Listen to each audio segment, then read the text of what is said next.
Hello everyone, welcome to the daily newspaper analysis for UPSC exam. जैसा कि हम daily newspaper की analysis करते हैं और जो भी एग्ज़ाम पॉइंट ऑफ व्यू से जो भी इंपॉर्टेंट न्यूज़ होती हैं उनको हम देखते हैं और एनालिसिस करते हैं। वो चाहे कोई यूपीएससी के लिए प्रिपरेशन कर रहा हो, प्री या मेंस दोनों के लिए, एनडीए के लिए प्रिपरेशन कर रहा हो, ठीक है, सीडीएस के लिए प्रिपरेशन कर रहा हो, या फिर कोई एफकेट के प्रिपरेशन कर रहा हो जिसमें करंट अफेयर आता है, मिनिमम टाइप में आता है, ठीक है, और या फिर कोई सीएपीएफ के लिए प्रिपरेशन कर रहा हो, पेपर 1 पेपर 2 दोनों के लिए, ठीक है, या फिर किसी की एसएसबी हो, वो भी यहाँ से अपने जीडी के पॉइंट्स यहाँ से निकाल सकता है, लेक्चरेट के पॉइंट यहाँ से निकाल सकता है, अपने जो इंटरनेशनल अफेयर्स है वो यहाँ से तैयार कर सकता है, क्योंकि मैं बहुत अच्छे से इंटरनेशनल अफेयर्स जो भी इंटरनेशनल रिलेशन है वो मैं अच्छे से कवर करता हूँ। और फिर चाहे कोई एसएससी की भी प्रिपरेशन कर रहा तो वो यहाँ से करंट अफेयर अपने तैयार कर सकता है। मैं यहाँ द हिंदू की रोज़ एनालिसिस करता हूँ, ठीक है, द हिंदू की रोज़ एनालिसिस करता हूँ। हाँ, एडिटोरियल पार्ट की एनालिसिस मैं नहीं करता हूँ अभी, ठीक है, इन फ्यूचर अगर होगा तो देखेंगे। मंडे से लेके सैटरडे तक ये क्लास चलती है, ये वीडियो मैं बनाता हूँ, और संडे को लेके मैं वीकली कंपाइलेशन करता हूँ, वीकली करंट अफेयर मैं यहाँ पे संडे को बना के भी देता हूँ एमसीक्यू। और बेसिकली वो एक तरह से रिवीजन होता है मंडे टू सैटरडे का, और जो यहाँ पे छूट जाता है उसको मैं यहाँ पे कवर करने की कोशिश करता हूँ। ये पूरा एक्सप्लेनेशन के साथ होता है, ठीक है। और इसकी पीडीएफ मेरा टेलीग्राम चैनल है, डिस्क्रिप्शन में लिंक है, वो उसको ज्वाइन कर लीजिए, जिसमें मैं इस करंट अफेयर की पीडीएफ, जो न्यूज़ एनालिसिस की पीडीएफ इसकी, और संडे वाले की मैं पीडीएफ वहाँ पे रोज़ अपलोड करता हूँ। मेरा नाम है लोकेश चौधरी। आज है 11 तारीख, और आज हम न्यूज़ देखते हैं क्या क्या इंपॉर्टेंट है, ठीक है।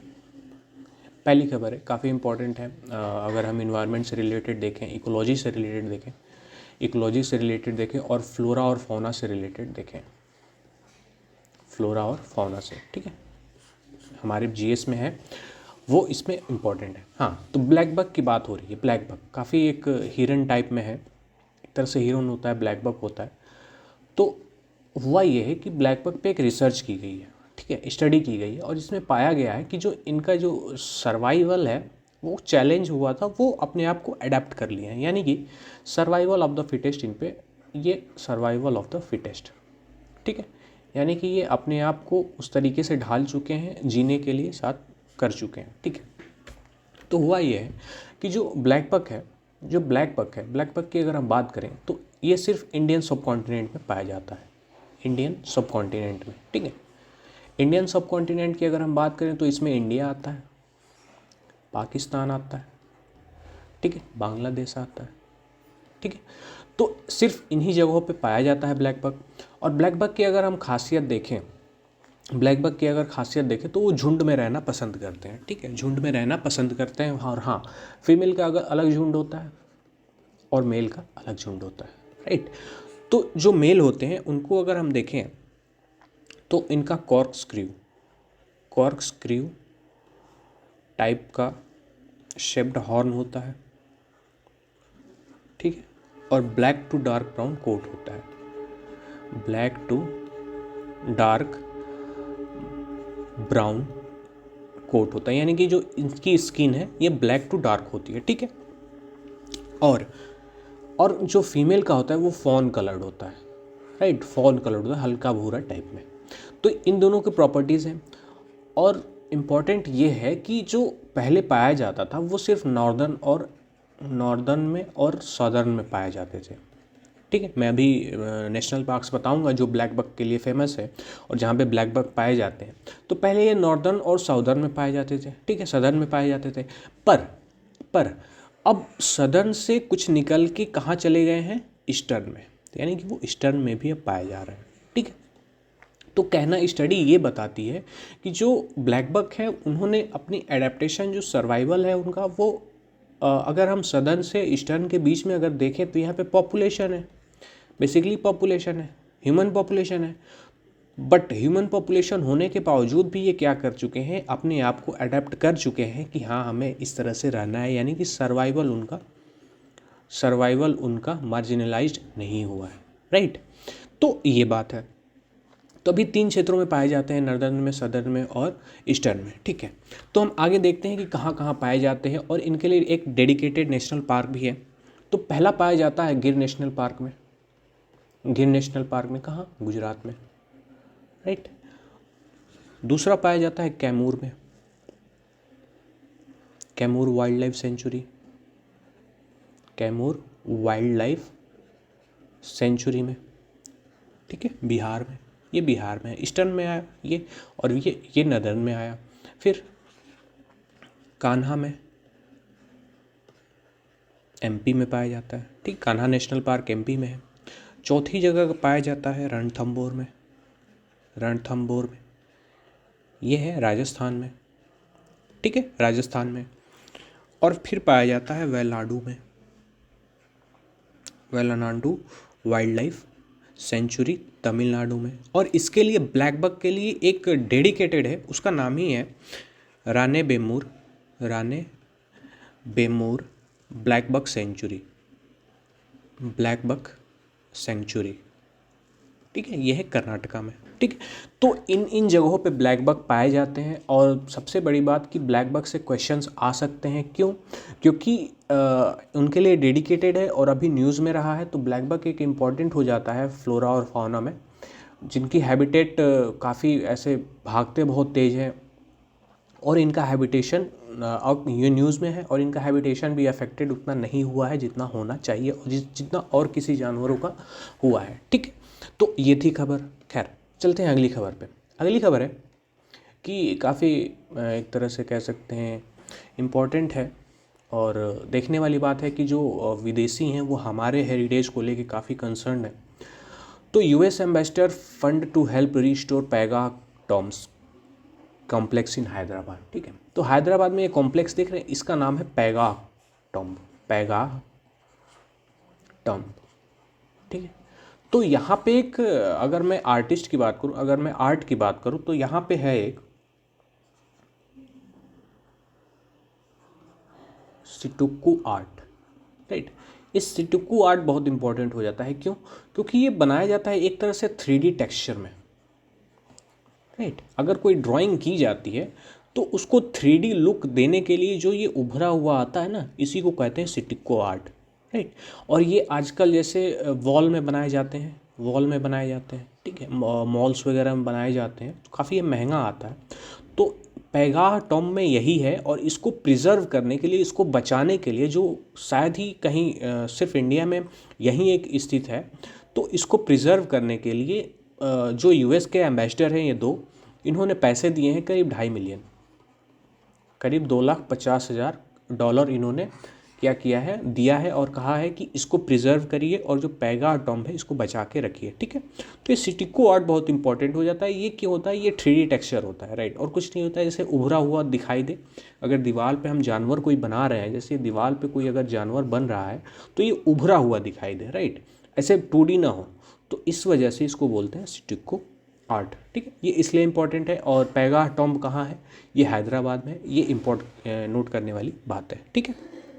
खैर, चलते हैं अगली खबर पे। अगली खबर ही काफ़ी इम्पोर्टेंट है और एक देखने वाली बात है। मैंने कुछ दिन पहले बताया था कि जो एबॉर्शन है वो लीगल है, राइट, लीगल है 24 वीक्स तक। 24 वीक्स तक अगर आपका फोएटस है तो उससे पहले आप अबॉर्शन करा सकते हैं, वो चाहे मैरिड हो या फिर अनमैरिड, मैरिड हो या फिर अनमैरिड हो, राइट। तो बट ग्राउंड रियलिटी कुछ और है। मैंने उस दिन बताया था कि ग्राउंड रियलिटी कुछ और है। ग्राउंड रियलिटी में अगर कोई अनमैरिड है तो उसे अबॉर्शन नहीं दिया जा रहा है, वो चाहे गवर्नमेंट हॉस्पिटल हो या फिर प्राइवेट हॉस्पिटल हो, और कह दिया जा रहा है कि ये कॉम्प्लिकेटेड इशू है और ये आपका पुलिस इशू है, आप वहाँ देखिए, वहाँ से लाइए, ठीक है, एनओसी वहाँ से लेके आइए। पर ऐसा नहीं हो पा रहा है, ठीक। तो वही चीज़ है कि जो है होमोसेक्सुअलिटी है, उसको सरकार ने, इनफैक्ट सुप्रीम कोर्ट ने क्या कर दिया था, डिक्रिमिनलाइज कर दिया था, राइट, डिक्रिमिनलाइज कर दिया था। कब? 2018 में ही, राइट। बट अभी तक सेम सेक्स की मैरिज नहीं हो रही है, सेम सेक्स की मैरिज नहीं हो रही है, राइट। इसको लीगल नहीं माना गया, ये लीगल नहीं है इंडिया में, ठीक है। तो जो प्रोटेस्ट चल रहा है वो एलजीबीटीक्यू के क्या है ग्रुप के लोगों ने प्रोटेस्ट कर रहे हैं। और ये प्रोटेस्ट कोविड के पहले हो रहा था, पर जब कोविड आ गया तो इन्होंने प्रोटेस्ट बंद कर दिया और फिर से ये प्रोटेस्ट कर रहे हैं। क्यों? क्योंकि जो अभी कुछ दिन पहले न्यूज़ आई थी, इनफैक्ट लास्ट मंथ न्यूज़ आई थी कि जो भी सुप्रीम कोर्ट है उसने जितने भी केसेस पढ़े हैं हाई कोर्ट में, ठीक है, जितने भी केसेस पढ़े हैं डिस्ट्रिक्ट कोर्ट में, किससे रिलेटेड, सेम सेक्स से रिलेटेड, राइट, सेम सेक्स से रिलेटेड जितने भी इशू केसेस पेंडिंग पड़े हैं उन सबको सुप्रीम कोर्ट ने अपने यहाँ ट्रांसफ़र करा लिया है, राइट। तो जो भी सेम सेक्स से रिलेटेड इशू होंगे, जो भी केसेस हैं, वो कौन देखेगा, अब सुप्रीम कोर्ट देखेगा। तो सुप्रीम कोर्ट में जाके दिल्ली में ही क्या है, प्रोटेस्ट चल रहा है, ठीक है। तो LGBTQ, इनफैक्ट LGBTQAI प्लस, ठीक है, ये एक कम्युनिटी होती है। इसमें हम कह सकते हैं लेस्बियन, गे, बाईसेक्सुअल, ट्रांसजेंडर, ठीक है, क्वेर, एसेक्सुअल और ये इंटरसेक्सुअल, राइट, इंटरसेक्सुअल, ये सारे कम्युनिटी। और ये प्लस साइन इसलिए लगा है कि इस कम्युनिटी में और भी लोग जुड़े जा सकते हैं इन फ्यूचर, अगर किसी का पता चला तो। पहले तो इतना ही था, LGBTQ तक था, अभी ये दो नए जुड़े हैं। तो ये सोसाइटी से रिलेटेड है, तो इनको सोशल स्टेटस तो मिला हुआ है, राइट, इनको सोशल स्टेटस मिला हुआ, पर इनको क्या है, इनको जो प्रॉपर्टी इनहेरिटेंस, ठीक है, एडॉप्शन, इनके जो लॉज हैं ये इन पे अप्लाई नहीं होते हैं। तो गवर्नमेंट का इनका कहना ये है कि हमें मैरिज का अधिकार दे दीजिए, ठीक है, हमें मैरिज लीगल कर दीजिए इंडिया में। तो अगर मैरिज लीगल कर देंगे तो ये ऑटोमेटिक हम पालेंगे, ठीक है, इसके लिए हमें लड़ने की ज़रूरत ही नहीं है, ठीक है। तो सरकार का कहना ये है कि जो एडॉप्शन है और जो प्रॉपर्टी इनहेरिटेंस है और इनफैक्ट जो मैरिज है वो किससे रिलेट करता है कि biological women plus biological man, इन दोनों को ही शादी हो सकती है, ठीक है। तो मामला इसी में फंसा हुआ है कि अगर ये LGBTQ है, राइट, ये अगर ये कम्युनिटी है तो बायोलॉजिकल मैन और बायोलॉजिकल वुमेन इसमें तो ये आते ही नहीं है, राइट। तो इनका क्या होगा फिर। पर आपने तो क्या कर दिया कि जो होमोसेक्सुअलिटी है उसको तो डिक्रिमिनलाइज कर दिया ना, उसको तो डिक्रिमिनलाइज कर दिया। पर अगर सेम सेक्स के दो लोग आपस में रह सकते हैं, होमोसेक्सुअल रिलेशन जो स्थापित कर सकते हैं, इस्टेब्लिश कर सकते हैं, तो फिर मैरिज में क्या दिक्कत है, ये इनका सवाल है, ठीक है। तो इसी पे देखना है कि अब सुप्रीम कोर्ट इस पे क्या सुनवाई करती है। और इनफैक्ट इनकी बात जायज़ भी है कि अगर सोसाइटी चाहेगी धीरे धीरे तो मॉडर्न सोसाइटी धीरे धीरे एक्सेप्ट कर ही लेगी। At a time single time पे होमोसेक्सुअलिटी तो नहीं आ गया था, पहले धीरे धीरे देशों में हुआ, ठीक है। सबसे पहले नीदरलैंड में हुआ था 2000 में, होमोसेक्सुअलिटी को क्या किया गया था, डिक्रिमिनलाइज कर दिया गया था। तो ये सबसे पहले किया गया और 18 साल बाद हमारे देश में किया गया। तो धीरे धीरे अगर डिक्रिमिनलाइज हो गया है तो धीरे धीरे ये भी आ जाएगा। बट इस पे गवर्नमेंट का स्टेप या फिर सुप्रीम कोर्ट या जुडिशरी का जो स्टेप है वो काफ़ी अहम होगा। और देखने वाली बात ये होगी कि इस पे इनहेरिटेंस की और जो भी चेंज होगा वो क्यों होता है, क्योंकि जो अडॉप्शन है ये किस में आ जाएगा, फिर UCC आ जाएगी। अगर हम इनके लिए अलग से बनाएंगे एडॉप्शन और प्रॉपर्टी इनहेरिटेंस के लिए लॉज, तो सरकार जो UCC लाने की कोशिश कर रही है तो ये इन पे भी अप्लाई होगा, राइट, इन पे भी अप्लाई होगा। तो फिर इनके लिए अलग से लॉ तो बनाया नहीं जा सकता है। तो अगर सरकार UCC लागू कर देती है तो फिर इनको अगर जुडिशरी मैरिज के लिए कर देती है, मैरिज के लिए लीगलिटी प्रूफ कर देती है, तो फिर UCC इन पे भी लागू हो जाएगा, तो ये ऑटोमेटिक हो जाएगा, ठीक है। तो इनका कहना यह है कि हम प्रॉपर्टी तो ले ही लेंगे, एडॉप्शन तो ले ही लेंगे, पर हमें मैरिज तो लीगल करिए, सेम सेक्स की जो मैरिज है उसे तो लीगल करिए। तो इस पे अब सुप्रीम कोर्ट में सुनवाई होने वाली है, देखते हैं क्या होता है। हाँ, एक चार्ट ये है कि the chart shows the number of people in countries where same sex marriage is legal and those in nations is not legal, ठीक है। अगर इन देशों में अगर देखा जाए तो सेम सेक्स मैरिज लीगल है सिर्फ 1.21 बिलियन लोगों में, राइट। और इन देशों में अगर 6.77 बिलियन की पॉपुलेशन को देखा जाए तो इसमें क्या है, लीगल नहीं है, राइट। तो ये बात है। खैर, इसमें देखते हैं कि ये भी एक मैप है। अगर हम इसमें देखें सेम सेक्स मैरिज लीगल है जो डार्क ग्रीन है, इसमें लीगल है, इसमें लीगल है, इसमें लीगल। इनफैक्ट अगर हम देखें, अगर इस मैप को देखें तो जहाँ पे जो मॉडर्निटी है यानी कि जो डेवलप्ड नेशन है वहाँ पे क्या है, लीगल है, ठीक है। बट जो अंडर डेवलप्ड हैं या फिर डेवलपिंग है वहाँ पे चांसेस कम है। Same sex marriage legally recognised, ठीक है। अगर वाइट कलर में देखें तो हमारा इंडिया भी इसी में आता है, वहाँ पे क्या है, लीगल नहीं है। और ये बातें हैं और ये आप मैप से देख सकते हैं, ठीक है। और अगला एक और डाटा था इसमें तो मैंने ऐड कर लिया, होमोसेक्सुअलिटी इज़ लीगल। अगर 68 कंट्री में देखा जाए तो होमोसेक्सुअलिटी क्या है, लीगल है।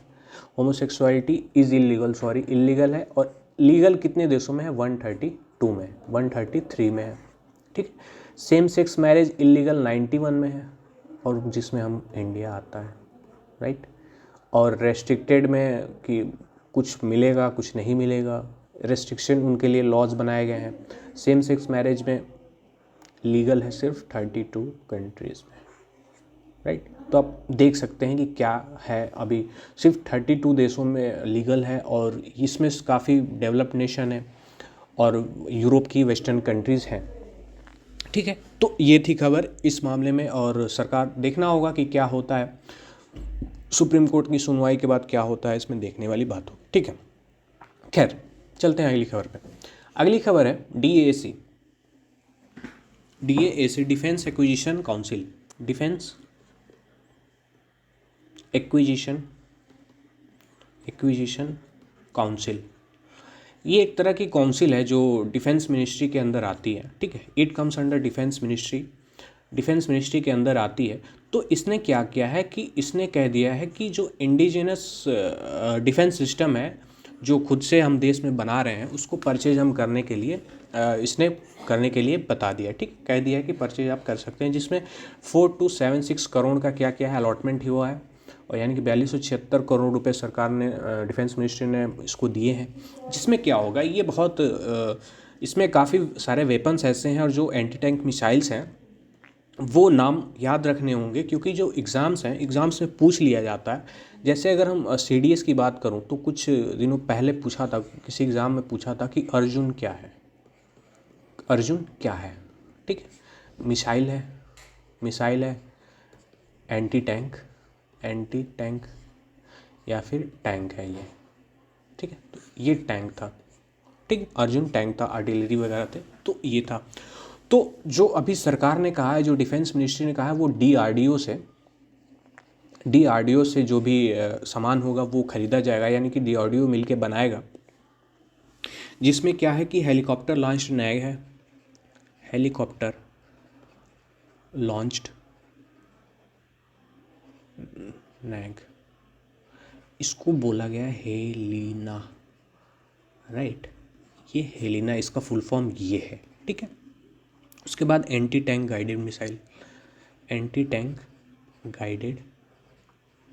मिसाइल, ठीक। फिर उसके बाद है very short range air defence system, ठीक। और जो चौथी चीज़ हम खरीदेंगे वो है ब्रह्मोस क्रूज मिसाइल लॉन्चर, ठीक है। और उसके बाद हम खरीदेंगे फायर कंट्रोल सिस्टम। ये किसके लिए होगा, ये होगा नेवी के लिए, ठीक है। कि नेवी के लिए आग लगाने के जो सिस्टम है कंट्रोल कैसे करें वो, ठीक है। तो ये एंटी टैंक गाइडेड मिसाइल की बात करें तो हम तो ये मिसाइल का जो लॉन्चर होता है वो DRDO से हम खरीदेंगे। और very short range air defence system, ये रडार है एक तरह का, ठीक है, रडार है, ये नेवी के लिए होगा। तो ये भी किससे हम खरीदेंगे, DRDO से। और ब्रह्मोस क्रूज मिसाइल लॉन्चर, ये जो लॉन्चर है मतलब मिसाइल का जो लॉन्चर है ये भी हम खरीदेंगे और नेवी के लिए हम ये खरीदेंगे। खैर बहरहाल अगर हम हेलिना की बात करें तो ये हेलिना किसके लिए होगा, ये होगा आर्मी के लिए, ठीक है।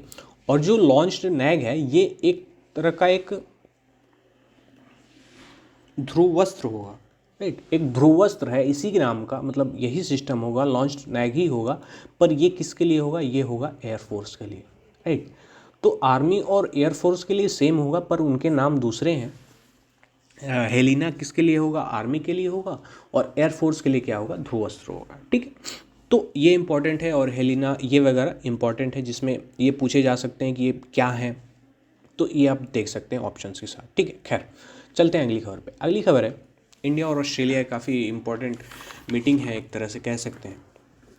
ठीक है, तो आने वाले दिनों में मार्च में जो ऑस्ट्रेलिया के पीएम है एंथोनी अल्बानीज। ठीक है, तो इन्होंने ऐसे बताया सोशल नेटवर्किंग पे कि मे बी मैं मार्च में इंडिया जा सकूं। ठीक है, तो अगर इंडिया आएंगे तो डिफरेंट जो भी हमारे यहाँ economic cooperation and trade agreement, ठीक है, इसको हमने साइन कर लिया था 2 अप्रैल 2022 को। ठीक है, जब ये जो वहाँ के दूसरे पीएम थे, अब तो चेंज हो गए, तो जब वहाँ के पीएम थे तो उन्होंने स्कॉट मॉरिसन थे वहाँ के, तो जब वो आए थे इंडिया में तो उनके साथ हमने क्या कर लिया था, economic cooperation and trade agreement sign कर लिया था, जिससे जो पार्लियामेंट है, ऑस्ट्रेलिया की जो पार्लियामेंट है, उसने भी इसको सहमति दे दी थी कि हाँ हम साइन कर लेंगे। तो अगर इसकी बात हम करें तो ये एक कंट्री है ऑस्ट्रेलिया जिससे हमने साइन किया है। इसमें क्या है कि जो ट्रेड है हमारा, जो ट्रेड है उसमें हम क्या करते हैं कि टैरिफ कम लगाते हैं। ठीक है, जो टैरिफ है वो कम लगाते हैं, जो टैक्सेस वगैरह हैं वो कम लगाते हैं। वो अगर चाहे कोई सामान इंडिया से ऑस्ट्रेलिया आ रहा हो या फिर ऑस्ट्रेलिया से इंडिया जा रहा हो, राइट, तो इस पर हम टैरिफ कम लगाते हैं। तो इसमें हमने साइन किया था, और आने वाले में देखते हैं कि क्या होता है। बहरहाल जो इंडिया और ऑस्ट्रेलिया की अगर बात करें तो इंडिया और ऑस्ट्रेलिया बायलैटरल ट्रेड एग्रीमेंट है इनका, बायलैटरल रिलेशनशिप है इनका। ठीक है, अब ट्राइलेटरल की बात हो रही है। ठीक है, ट्राइलेटरल की बात हो रही है, फिर मल्टीलेटरल इशू करने की बात हो रही है। ठीक है, और हमारे ट्रेड वगैरह इनसे काफ़ी अच्छे हैं। करीब हमने 27 बिलियन डॉलर का ट्रेड किया है 2022 में। ठीक है, तो ये एक तरह का डेटा है, आप इससे देख सकते हैं कि हमारे ट्रेड इतने अच्छे हैं। ठीक है, अगर हम इंडिया और ऑस्ट्रेलिया की बात करें तो ये दोनों क्वाड के मेंबर हैं। ठीक है, क्वाड के मेंबर में अगर मैं बात करूं तो इंडिया है, जापान है, यूएसए है और ऑस्ट्रेलिया है। ठीक है, ऑस्ट्रेलिया है, ये चारों मिलके एक एक्सरसाइज करते हैं, मालाबार एक्सरसाइज, ये याद रखने वाली बात है। ठीक है, ये कौन करती है, नेवी करती है इन चारों की। ठीक है, और इनकी नेवी करती है पैसिफिक ओशन में। ठीक है, एक्सरसाइज करती हैं, और इनके रिलेशन काफ़ी अच्छे हैं। और अगर हम बात करें तो ये क्वाड ग्रुप इसलिए बना है कि जो इंडो पैसिफिक रीजन है, कहीं ना कहीं ये सभी देश इसी में आते हैं, इंडो पैसिफिक रीजन में। ठीक है, पैसिफिक रीजन में और जापान आता है, इंडिया में ये आता है ये, और पैसिफिक में यूएस आता है। तो एक तरह से जो इंडो पैसिफिक है यहाँ पे किस चीज़ के लिए, सिक्योरिटी के लिए, ट्रेड के लिए क्या किया जा सके कि हम अच्छे से इसको संभाल सकें, और जो इंडो पैसिफिक रीजन है इसकी हम यूज़ कर सकें अच्छे तरीके से अपने ट्रेड बढ़ाने के लिए, वो चाहे कोई भी देश हो, अगर इनका सामान जा रहा है तो। बट अगर मैं इसका पीछे वाला साइड बताऊं, जो एग्जैक्ट रीज़न है वो कहीं नहीं पता है। जो क्वाड का जो अगर एम एंड ऑब्जेक्टिव की बात करूं तो इसका मेन ऑब्जेक्टिव है to counter China domination in Indo Pacific, right. इसका मेन मुद्दा, जो अगर क्वाड की बात करें तो इसका मेन मकसद यही है कि जो चाइना का जो इन्फ्लुएंस है, डोमिनेशन है इंडो पैसिफिक में बढ़ता जा रहा है, उसको हम करने की कोशिश करते हैं। बहरहाल हम टॉपिक से वो उधर चले गए। तो इंडिया में जब वो मिनिस्टर साहब आएंगे, एंथोनी साहब आएंगे, तो वो काफ़ी ट्रेड वगैरह साइन करेंगे, और वो G20 की मीटिंग में भी हिस्सा लेंगे। ठीक है, G20 से याद आया, अभी फाइनेंशियल इंक्लूजन की मीटिंग चल रही थी, फाइनेंशियल ट्रैक की मीटिंग कहाँ चल रही है, कोलकाता में हुई थी, राइट, ये याद करने वाली बात है। ठीक, अभी एक गोवा में भी मीटिंग हुई है, एक कश्मीर में मीटिंग होने वाली है, ठीक, फिर दिल्ली में होगी, ठीक, एक मुंबई में हुई है, ठीक है, तो ये सारे वेन्यू हैं जहाँ पे अलग अलग एक शेरपा की और एक फाइनेंशियल ट्रैक की जो भी मीटिंग है वो हो रही हैं।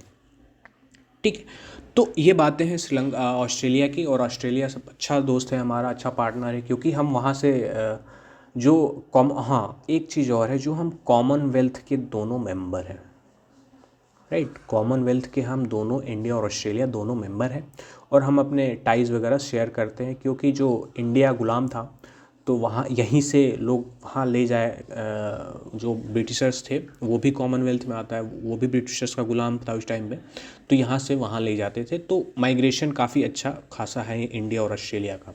ठीक है, खैर अगली खबर पे चलते हैं। अगली खबर है काफ़ी एक कह सकते हैं इम्पोर्टेंट है, या फिर खैर, चाइना ने क्या किया है कि साउथ कोरियंस को, साउथ कोरिया को, साउथ कोरियंस को, जापान को क्या किया है, वीज़ा देने से रोक दिया है। क्यों? जो जापान है और साउथ कोरिया है, इसने कहा था कि जो भी फ्लाइट्स चाइना से साउथ कोरिया और जापान आएंगी, यानी कि दोनों कंट्री ने सेपरेटली कहा था कि अगर आएंगी तो उनको कोविड नेगेटिव का हमें रिपोर्ट चाहिए, तभी हम एंट्री देने देंगे। ठीक है, तो इस बात से भड़ककर जो परेशान होकर चाइना ने कहा कि हम वीज़ा साउथ कोरिया और जापान को नहीं देंगे, इनफैक्ट अब हम देना बंद कर देंगे। ठीक है, और ये तब तक हम करेंगे जब तक ये सस्पेंशन हटा नहीं लेता है। तो एक तरह से अगर देखा जाए तो चाइना से जो भी फ़्लाइट्स, इंटरनेशनल फ़्लाइट्स हैं, तो करीब 10 देशों ने बैन कर रखा है। इनफैक्ट 10 देशों ने क्या कर रखा है कि नेगेटिव रिपोर्ट मांग रहे हैं। ठीक है, सॉरी, नेगेटिव रिपोर्ट, ठीक है, कोविड नेगेटिव रिपोर्ट। तो जो कोविड नेगेटिव, इनफैक्ट इंडिया भी है 10 देशों में। इंडिया ने भी कह रखा है कि जो चाइना से फ़्लाइट्स आएंगी तो हम नेगेटिव रिपोर्ट कंपलसरी है। तो चाइना ने इंडिया के लिए वीज़ा तो नहीं बैन किया, पर इन दोनों देशों के लिए बैन कर दिया। इसके पीछे डिप्लोमेटिक है और जियो पॉलिटिकल इशू भी है, राइट, क्योंकि ये तीनों देश एशिया में आते हैं, और जापान की अगर बात करें तो जापान से और चाइना की काफ़ी बनती है नहीं, और इन दोनों देशों की भी आपस में नहीं बनती है। ठीक है, तो ये मुद्दा दूसरा है। पर हाँ, चाइना ने सस्पेंड कर दिया है साउथ कोरिया को। साउथ कोरिया की अगर हम कैपिटल की बात करें तो ये है सियोल। ठीक है, और इसकी वोन क्या है, करेंसी है। ठीक है, जापान की अगर हम बात करें तो ये है टोक्यो, और ये है येन। जापान अभी न्यूज़ में था, क्यों? यहाँ पे फ्यूमिनो किशिदा अभी यहाँ के क्या है, पीएम है। ठीक है, और जो इससे पहले थे शिंजो आबे, उनकी डेथ हो गई, उनकी हत्या कर दी गई। ठीक है, तो ये बात है। खैर, अभी टोक्यो की बात कर ले तो टोक्यो क्या है, टोक्यो की वहाँ की गवर्नमेंट टोक्यो के लोगों से कह रही है कि आप अपना यहाँ से घर छोड़िए, और क्योंकि यहाँ पे बहुत सारा प्रेशर पड़ रहा है, लैंड प्रेशर पड़ रहा है और ओवर पॉपुलेशन हो रही है, तो इसलिए आप आउटस्कर्ट में जाके रहें। तो इस वजह से न्यूज़ में था जापान। ठीक है, तो ये बात है। खैर, आज के लिए इतना ही, और मैं पॉलिटी के लेक्चर्स तैयार कर रहा हूँ, और इनफैक्ट इस वीक मैं कोशिश करूँगा कि इस वीक मैं लॉन्च कर दूँ, समय की कमी है। तो प्री एग्ज़ाम से पहले मैं पॉलिटी ख़त्म कर दूँगा विद क्वेश्चंस। ठीक है, with previous years all questions. और हाँ, 75 का है, मैंने चैप्टर देखा, तो जिसमें किसी में 3 दिन भी लग सकते हैं। तो ये 75 ऐसे टारगेट नहीं बना के चलना है, पर हाँ, मैं पूरी कोशिश करूँगा कि जो भी सब लॉन्ग हैं, जो चैप्टर लॉन्ग हैं, उनको कुछ पार्टीशन में करके मैं अपलोड कर दूँगा। ठीक है, थैंक्स फॉर वॉचिंग। अगर आप नए हैं तो सब्सक्राइब करना मत भूलिए। ठीक है, ये बहुत इम्पोर्टेंट है, और अच्छा लगा तो लाइक करिए, दूसरों को बताइए, और मिलते हैं कल। तब तक के लिए बाय बाय, टेक केयर।